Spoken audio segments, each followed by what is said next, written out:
Very good morning to everyone. मैं मधु यादव आप लोगों का स्वागत करती हूँ हमारे यूट्यूब चैनल वैम्पिक्स में। और फ्रेंड्स, PYQ सीरीज में ये हमारा सेकंड लेक्चर है और मैंने पॉलिटिकल साइंस से रिलेटेड मैक्सिमम PYQs कराने के लिए एक सीरीज शुरू करी है। और इस सीरीज में आप लोग जुड़ जाइए कंटिन्यूटी के साथ, क्योंकि किसी भी एग्जाम में सक्सेसफुल होने का एक बहुत अच्छा फंडा है, वो है PYQ क्वेश्चंस को प्रैक्टिस करना। ठीक, और ये प्रैक्टिस करना क्यों इम्पोर्टेंट है, ताकि जब भी आप एग्जाम हॉल में जाएं और पहला क्वेश्चन देखें तो सब कुछ अटपटा ना लगे। ठीक, कुछ भी नया सा ना लगे और आप लोग एक रिलैक्स माइंड के साथ पूरा एग्जाम कवर कर सकें और उसको अटेम्प्ट कर पाए। इसलिए PYQ प्रैक्टिस करना मोस्ट मोस्ट मोस्ट इम्पॉर्टेंट है। सो चलिए हमारे साथ पॉलिटिकल साइंस से रिलेटेड PYQs को कवर करने की कोशिश करते हैं और एग्जाम आने से पहले जितने भी क्वेश्चंस हम कर सकते हैं उतने करेंगे। ओके, और ये जो सारे क्वेश्चंस हैं वो नेट जीआरएफ और यूपी पीजीटी सभी के लिए इम्पोर्टेंट रहेंगे। ओके, तो चलिए आज की क्लास को शुरू करते हैं। हमारा फर्स्ट क्वेश्चन है कि निम्नलिखित में से कौन सा कथन सही नहीं है। ओके, कौन सा कथन सही नहीं है ये बताना है। बताइए, ये सारे स्टेटमेंट्स आप लोग पढ़िए और बताइए कि इसमें से कौन सा एक स्टेटमेंट इनकरेक्ट है। और फ्रेंड्स देखिए, मैंने पॉलिटी के क्लास भी लेनी शुरू कर दी है और इसके लिए हमारे चैनल पे एक अलग से प्लेलिस्ट आप लोगों को मिल जाएगी। ठीक, और जो हमारा नेट जीआरएफ पॉलिटिकल साइंस का पॉलिटी का जो पार्ट है वो कवर हो जाएगा। ठीक, तो मैं लक्ष्मीकांत, जो MN लक्ष्मीकांत की बुक है, और राजेश मिश्रा, इन दोनों ही बुक्स के साथ आप लोगों को पॉलिटी कवर कराने वाली हूँ, जो कि आपके एग्जाम्स में चाहे वो नेट का हो, यूपीएससी का हो या फिर यूपी पीजीटी का हो, सभी तरह से इम्पोर्टेंट रहने वाला है। तो सभी क्लासेस को आप लोग सीरियस होकर पूरा एक्टिवली पार्टिसिपेट कीजिए, कमेंट बॉक्स में भी आंसर दीजिए। ओके, ताकि मुझे भी पता चलता रहे ठीक कि आप लोगों को क्या क्या डाउट्स हैं। तो चलिए, इसका करेक्ट आंसर क्या है भाई? इसका करेक्ट आंसर है ऑप्शन डी, यानी जो पोस्ट बिहेवियरल पॉलिटिकल थियरी है वो समग्रात्मक नहीं है। ये स्टेटमेंट सही नहीं है, ये इनकरेक्ट है। ठीक, अगर आप लोगों ने पोस्ट बिहेवियरल स्टडीज को पढ़ा होगा तो देखा होगा कि इसमें ना एक तरीके से सभी थियरीज को शामिल किया जाता है। ठीक, और सभी थियरीज को शामिल करके उनका एक परीक्षण किया जाता है। ठीक, और देखिए, जो पोस्ट बिहेवियरल स्टडी है वो सबसे पहले डेविड ईस्टन ने शुरू करी थी। ठीक, ईस्टन ने शुरू करी थी। क्यों शुरू करी थी? क्योंकि जो बिहेवियरल स्टडी था, बिहेवियरल स्टडी में कुछ कमियां थी जिनको दूर करने के लिए डेविड ईस्टन ने पोस्ट बिहेवियरल स्टडी की नींव रखी थी। ओके, सो नेक्स्ट क्वेश्चन क्या है हमारा? नेक्स्ट क्वेश्चन है कि आइजा बर्लिन का निम्नलिखित में से कौन सा तर्काधार राजनीतिक सिद्धांत के पुनरुत्थान के संदर्भ में सही नहीं है। ये क्या है? ये पॉलिटिकल सिद्धांत, राजनीतिक सिद्धांत के आइडियाज का अंत हो जाएगा और उसका फिर पुनरुत्थान होगा, उस बारे में पूछ रहा है कि कौन सा स्टेटमेंट सही नहीं है। ओके, देखिए, हमारा जो ऑप्शन डी है वो करेक्ट है। आइजा बर्लिन का ये कथन नहीं है कि राजनीतिक सिद्धांत पुनरुत्थान के प्रति ये संदेह जताते हैं। ठीक, तो आइजा बर्लिन पुनरुत्थान से रिलेटेड किसी भी तरह का संदेह नहीं रखते हैं। और क्या करते हैं भाई, जो आइजा बर्लिन है इन्होंने तो एंड ऑफ पॉलिटिकल आइडिया, इसी को ही खंडित कर दिया है, इसको नहीं माना है। ठीक, अब देखिए आइजा बर्लिन की इंपॉर्टेंट बुक्स कौन कौन सी है जो कि एग्जाम्स में पूछी जाती हैं। तो सबसे पहले आता है टू कॉन्सेप्ट ऑफ लिबर्टी। ठीक, टू कॉन्सेप्ट ऑफ लिबर्टी 1958 में लिखते हैं। देन ये लिखते हैं फोर एसेज ऑन लिबर्टी। ठीक, और ये लिखते हैं 1969 में। और इसके बाद ये लिखते हैं वीको एंड हार्डर। ठीक, और ये लिखते हैं 1976 में। और इससे पहले एक और बुक लिखते हैं Karl Marx, his life and environment. ठीक, ये लिखते हैं 1939। सो ये इंपॉर्टेंट बुक्स है इनकी। अब नेक्स्ट क्वेश्चन कौन सा है हमारा वो देख लेते हैं। सो नेक्स्ट है कि निम्नलिखित में से किसने समाज के परस्पर फायदे के लिए एक सहकारी उद्यम कमोबेश आत्मनिर्भर और आवश्यकता नियमों के द्वारा शासित के रूप में कल्पना की है। तो एक समाज की कल्पना किसने इस तरह से करी है वो बताना है। माफ कीजिए, इसका आंसर तो पहले ही आ गया। तो ऑप्शन सी करेक्ट आंसर है। जॉन रॉल्स ने ऐसे सोसाइटी की बात करी थी। ठीक, अगर मैं बात करूं जॉन रॉल्स की, तो देखिए जॉन रॉल्स की इंपॉर्टेंट थियोरी का नाम है न्याय का सिद्धांत। क्या न्याय का सिद्धांत वो दिया है जॉन रॉल्स ने। और इनकी मोस्ट इंपॉर्टेंट बुक का नाम है अ थ्योरी ऑफ जस्टिस। ठीक, इनकी बुक का नाम है। और देखिए इससे पहले इन्होंने जस्टिस एज फेयरनेस बुक भी लिखी थी। जस्टिस एज फेयरनेस भी इन्हीं की बुक है। और इसके अलावा कॉन्स्टिट्यूशनल लिबर्टी भी इनकी ही बुक है। ओके, और देखिए वेल ऑफ इग्नोरेंस इनकी ही थियरी है, इनका ही सिद्धांत है। ठीक, ये मेजर इंपॉर्टेंट चीजें हैं जॉन रॉल्स के बारे में जो कि एग्जाम्स में पूछे जा सकते हैं। ओके, नेक्स्ट क्वेश्चन है कि निम्नलिखित में से किसने द जिगजिग ऑफ पॉलिटिक्स लिखा। ठीक, तो जिगजिग ऑफ पॉलिटिक्स एक बुक है। तो इस बुक को किसने लिखा है बता दीजिए भाई। हेबरमास ने लिखा है या जॉन रॉल्स ने, एच.ए. हाइक ने, या फिर R Nozick means Robert Nozick ने, किसने लिखी है ये बुक। सो इसका जो राइट आंसर है वो है ऑप्शन सी, रॉबर्ट नॉजिक की बुक है the zigzag of politics. Okay, और इसके अलावा रॉबर्ट नॉजिक की और कौन सी बुक है, तो इसके अलावा है एनार्की इनकी बुक है। और इसके अलावा एक और बुक है स्टेट एंड यूटोपिया। ठीक, तो ये 4 बुक्स हो गई, 3 बुक्स हो गई रॉबर्ट नॉजिक की। सबसे पहली है the zigzag of politics and anarchy and state and utopia. Okay, और जो रॉबर्ट नॉजिक हैं वो एक स्वेच्छातंत्रवादी विचारक हैं जिसको इंग्लिश में लिबर्टेरियन कहा जाता है। और ये बेसिकली जो न्यू लिबरलिस्ट हैं उनको कहा जाता है। न्यू लिबरलिस्ट का जो एक्सटेंडेड फॉर्म है उसको स्वेच्छातंत्रवादी कहा जाता है। नेक्स्ट है कि निम्नलिखित में से कौन समुदायवाद के प्रतिपादक नहीं है। तो इसमें से एक थिंकर जो कि समुदायवाद से रिलेटेड नहीं है उनकी छटाई कर देनी है।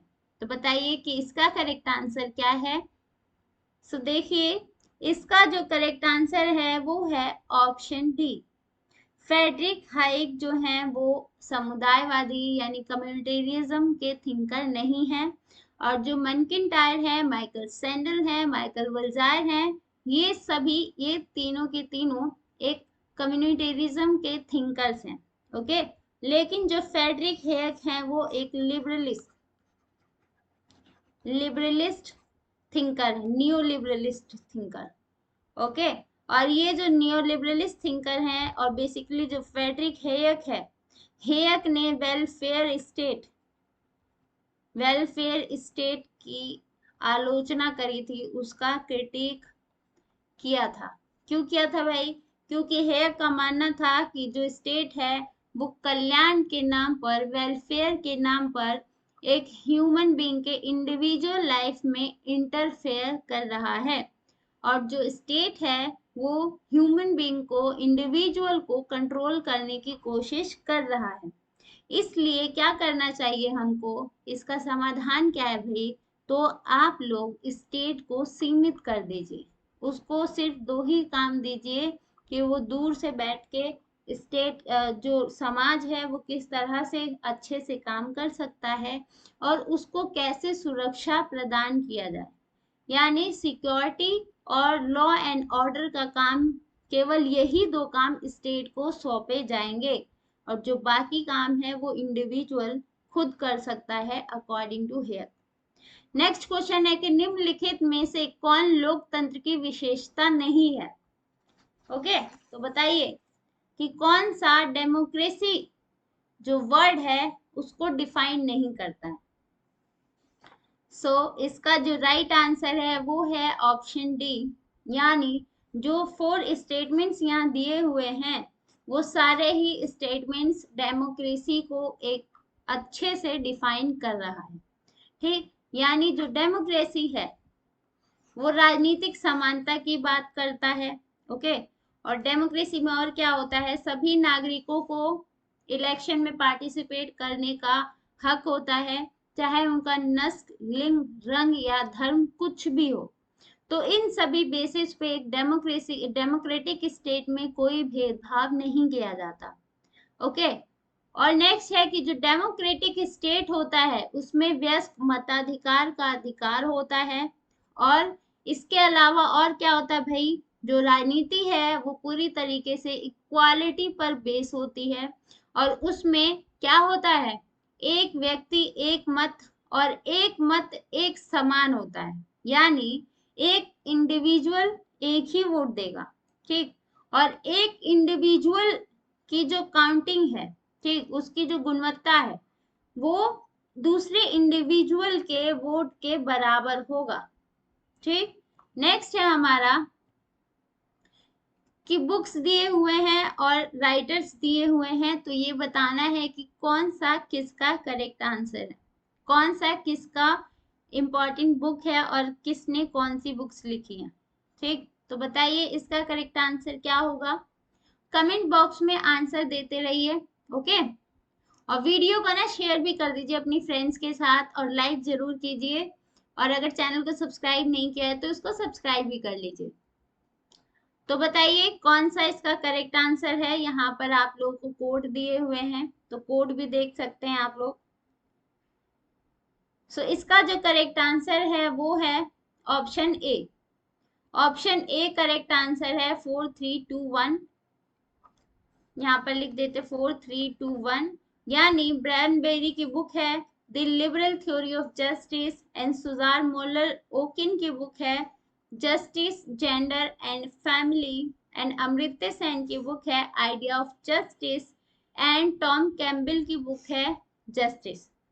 ओके, तो ये थिंकर्स एंड बुक्स हैं जो कि आप लोगों को याद रखना चाहिए। जब भी आप कोई बुक या फिर कोई थियोरी पढ़ रहे हैं तो उसमें जो भी राइटर आ रहा है या फिर जो भी थिंकर आ रहा है, तो उनकी बुक्स को जरूर देखिए कि उसने कौन सी बुक लिखी है और कौन सी बुक में कौन सी थियोरी दी हुई है। ठीक, क्योंकि एग्जाम्स में बहुत ज्यादा पूछे जाते हैं और वहीं पर हम कंफ्यूज हो जाते हैं।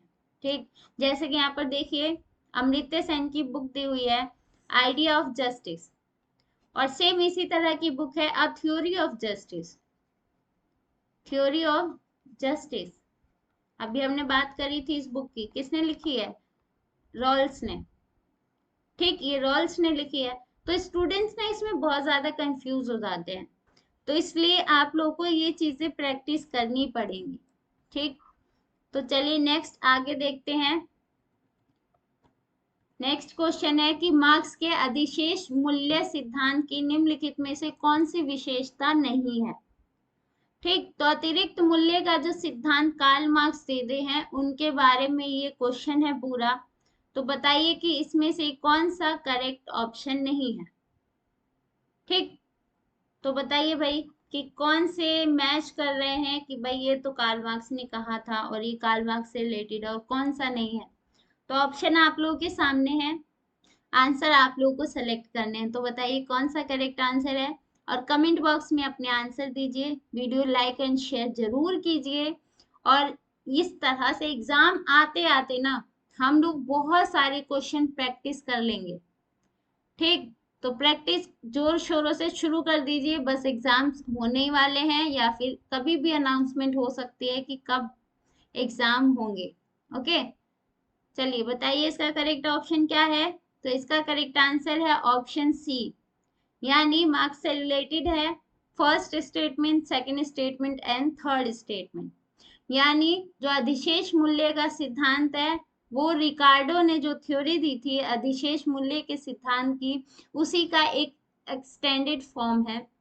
और नेक्स्ट है कि श्रम शक्ति मस्तिष्क मांसपेशियों तंत्रिका के बराबर होती है। यस, दिस इज करेक्ट, क्योंकि जो एक लेबर अपनी कैपेसिटी लगाता है एक प्रोडक्ट को बनाने में, तो उसमें उसका दिमाग भी लगता है, उसमें उसकी शरीर का मेहनत भी लगता है, और उसमें उसकी पूरी कैपेसिटी लग जाती है। तो जब भी उस प्रोडक्ट का एक वैल्यू निर्धारित किया जाएगा, फिक्स किया जाएगा, वैल्यू मीन्स उसका रेट फिक्स किया जाएगा, तो इन सभी चीजों को ध्यान में रखना होगा। ठीक, और फोर्थ भी स्टेटमेंट सही है कि जो रेट है किसी भी प्रोडक्ट का, वो श्रम के घंटे और कामगार की संख्या के अनुपात में होना चाहिए।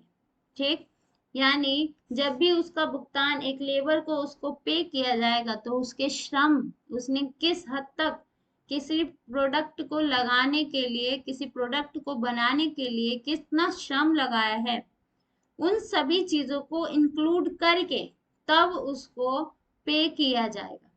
ठीक, लेकिन जो थर्ड स्टेटमेंट है वो इनकरेक्ट है, क्योंकि ये क्या कह रहा है कि किसी भी पदार्थ का मूल्य उसमें निहित श्रम की मात्रा के समानुपात नहीं होता है। तो ये डायरेक्टली इनकरेक्ट ऑप्शन है, क्योंकि मार्क्स तो कहता ही है शुरू से अंत तक कि जो किसी भी प्रोडक्ट का वैल्यू है वो एक लेबर के श्रम के बराबर होता है। ओके, नेक्स्ट क्वेश्चन है कि निम्नलिखित में से कौन मार्क्सवादी सिद्धांत में लेनिन का योगदान नहीं है।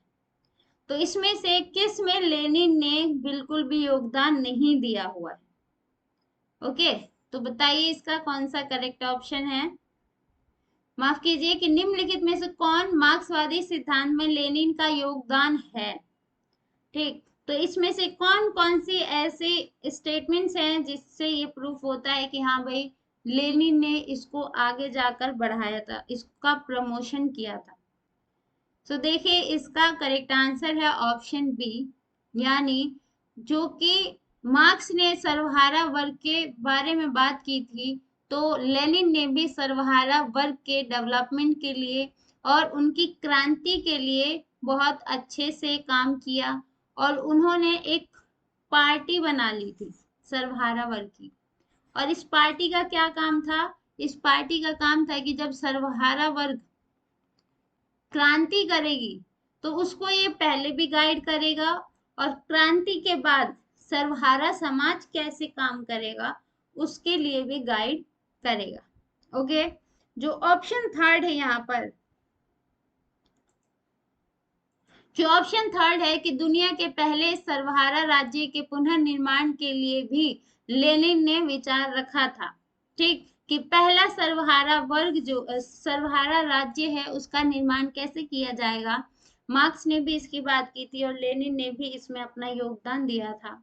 जो फोर्थ ऑप्शन है ये भी सही है कि जो लेनिन है उसने सर्वहारा वर्ग की क्रांति और उसकी कूटनीति डिप्लोमेसी कैसी होगी, उसके क्या क्या तरह से उसके दाव पेच खेले जाएंगे, उन सभी चीजों का बहुत अच्छे से ख्याल रखा और मार्क्स के सिद्धांतों को आगे बढ़ाया।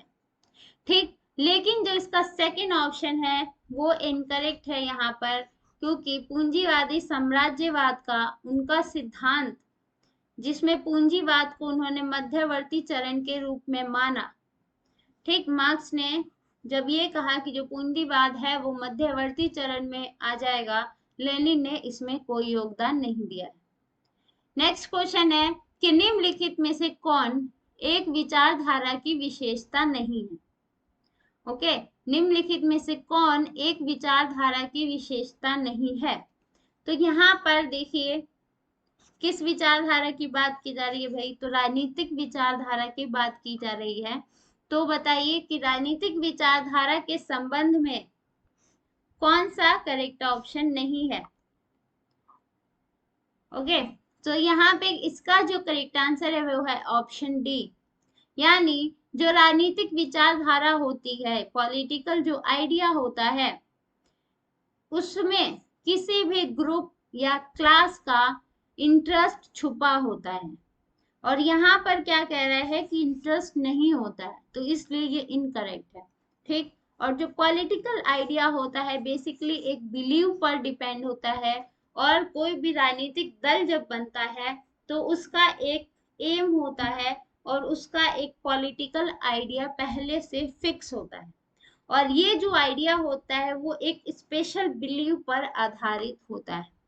ठीक, नेक्स्ट ये ऑप्शन जो है वो कह रहा है कि एक खास सामाजिक वर्ग या सामाजिक समूह का एक वैश्विक नजरिया होता है। तो ये भी ऑप्शन करेक्ट है, क्योंकि जब भी एक पॉलिटिकल आइडिया क्रिएट किया जाता है तो एक विशेष परिस्थिति में, विशेष कंडीशन में क्रिएट किया जाता है। ओके, और समय के साथ साथ इस आइडिया में, इस फेथ में, बिलीव में चेंज आते रहते हैं। ओके, तो आज की क्लास बस इतनी ही। ऐसे ही हमारे साथ जुड़े रहिए, और एग्जाम से पहले हम लोग ऐसे बहुत सारे क्वेश्चंस कर लेंगे और बहुत सारी प्रैक्टिस हो जाएगी हमारी, ताकि एग्जाम हॉल में जाते वक्त हमें किसी भी तरीके का प्रेशर ना फील हो और एग्जाम्स बहुत हल्के में हम लोग अटेम्प्ट कर पाए। ओके, तो वीडियो को ज्यादा से ज्यादा अपने स्टडी ग्रुप्स के साथ, फ्रेंड्स के साथ शेयर कीजिए और लाइक जरूर कीजिए, और चैनल को अगर सब्सक्राइब नहीं किया है तो इसे सब्सक्राइब भी कर लीजिए। और एक इम्पॉर्टेंट अनाउंसमेंट है कि मैंने पॉलिटी के लेक्चर्स को शुरू कर दिए हैं, और सुबह 8 बजे आपकी पॉलिटी की क्लास होती है वेमपेक्स 30 पे, वेमपेक्स 30 पर ही 360 पे, और आप लोगों को सुबह 8 बजे ज्वाइन कर लेना है। लाइव सेशन है एकदम, आप लोग वहां पर मुझसे डायरेक्ट बातचीत कर सकते हैं, अपने डाउट्स क्लियर कर सकते हैं, और एग्जाम में कितनी चीजें इंपॉर्टेंट है, ठीक, और कितनी चीजों को छोड़ना है, कितनों को हमें याद रखना है, वो सारी चीजें हम देखेंगे। ओके, तो मिलते हैं कल की क्लास में। Thank you.